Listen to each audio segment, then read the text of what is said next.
Bonjour à toutes et à tous et bienvenue dans ce module sur la gestion des réunions. Commençons notre étude de la compétence gérer des réunions par une réflexion sur ce qu'est une réunion et les types de réunions possibles dans une organisation d'études ou de travail. Laissons maintenant la parole à notre narratrice. Qu'est-ce qu'une réunion? Selon le dictionnaire Larousse, une réunion est une séance à laquelle assiste un groupe de personnes. Cette définition est trop vague pour nos besoins et pourrait même inclure une conversation ou une conférence.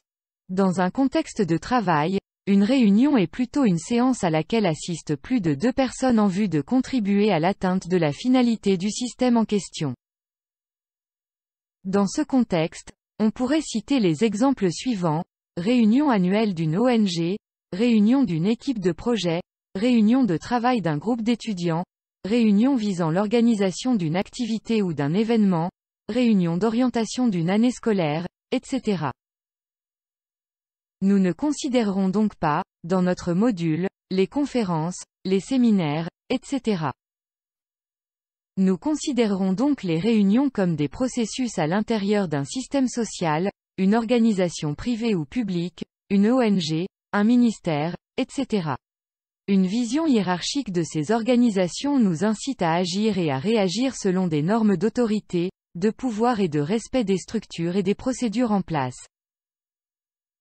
Dans ce contexte, une réunion vise à transmettre les informations du haut vers le bas, avec des interactions et des rétroactions limitées.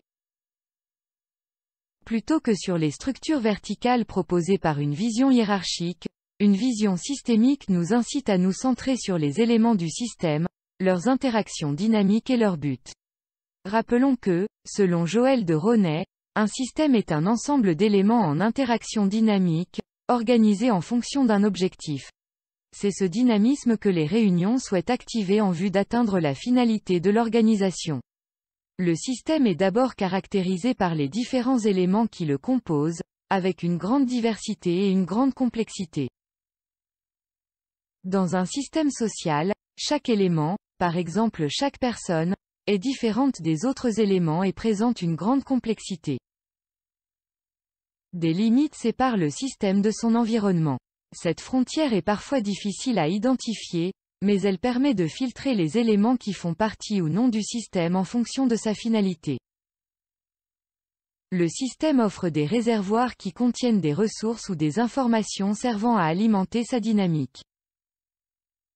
Un réseau d'interaction, interne ou externe, permet les échanges de ressources ou d'informations et contribue à la régulation du système. Ces interactions individuelles ou collectives sont d'une grande diversité et d'une grande complexité étant donné que chaque élément d'un système social est déjà complexe et diversifié. Les interactions avec des éléments externes au système peuvent influencer directement la finalité du système ou seulement certains de ces éléments. Enfin, un système n'existe qu'en fonction de sa finalité, qui peut être également simple ou complexe, visant un seul ou de multiples objectifs.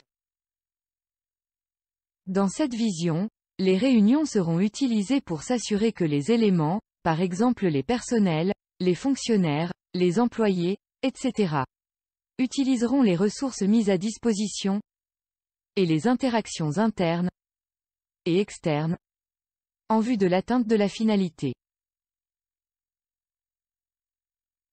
La vision systémique facilite l'identification des types de réunions nécessaires pour atteindre la finalité du système. Un premier type de réunion vise à transmettre l'une des principales ressources du système, l'information.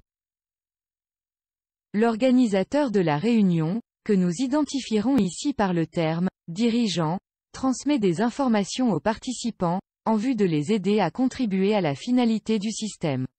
Par exemple, un directeur de projet donne aux employés des instructions concernant la mise en œuvre d'une partie du projet. Ou un dirigeant de système éducatif transmet les consignes d'exécution d'une tâche prévue dans le travail d'un collaborateur. Une réunion de consultation, au contraire, se fonde sur les ressources produites par les éléments du système, par exemple les conditions d'exécution d'une tâche par des fonctionnaires, en vue d'en informer leur supérieur qui pourra ensuite prendre des décisions efficaces pour atteindre la finalité de l'organisation. Parfois, les ressources, informationnelles ou autres, sont partagées par tous les éléments du système, et le partage de ces données permet à tout le monde de mieux cibler la finalité du système. Toutes les réunions ne visent pas que le partage des ressources du système. Certaines visent la régulation des interactions des éléments en vue de les focaliser sur l'atteinte de la finalité. Les interactions, les activités, les contributions de certaines personnes sont jugées favorables et sont encouragées. D'autres activités sont jugées dommageables et une régulation du dirigeant permet de recadrer l'interaction pour que tout le monde contribue au succès du système. La régulation par le dirigeant est importante, mais elle moins efficace que la régulation conjointe exercée par l'ensemble des membres du système. Si un enseignant ou un fonctionnaire nuit au bon fonctionnement de l'institution par exemple, une intervention par l'ensemble de ses collègues favorisera davantage un réalignement que la régulation par l'autorité seule. Selon la vision systémique, les réunions peuvent servir à partager les informations, de manière descendante, ascendante ou en consultation. Une réunion peut servir à réguler les activités de l'organisation, visant une concertation, une résolution d'un problème, la planification, l'organisation ou l'évaluation des activités. Le type de réunion aura évidemment une forte influence sur sa préparation, son animation et le suivi qui lui sera accordé. Cette vision de la gestion des réunions nous aidera tout au long de ce module à orienter ces activités vers un but bien précis, celui de l'atteinte de la finalité du système. Quel que soit le milieu de travail ou la structure sociale dans laquelle vous œuvrez, vous pourrez utiliser la vision systémique pour orienter l'organisation, la conduite et le suivi de vos réunions. Bon module.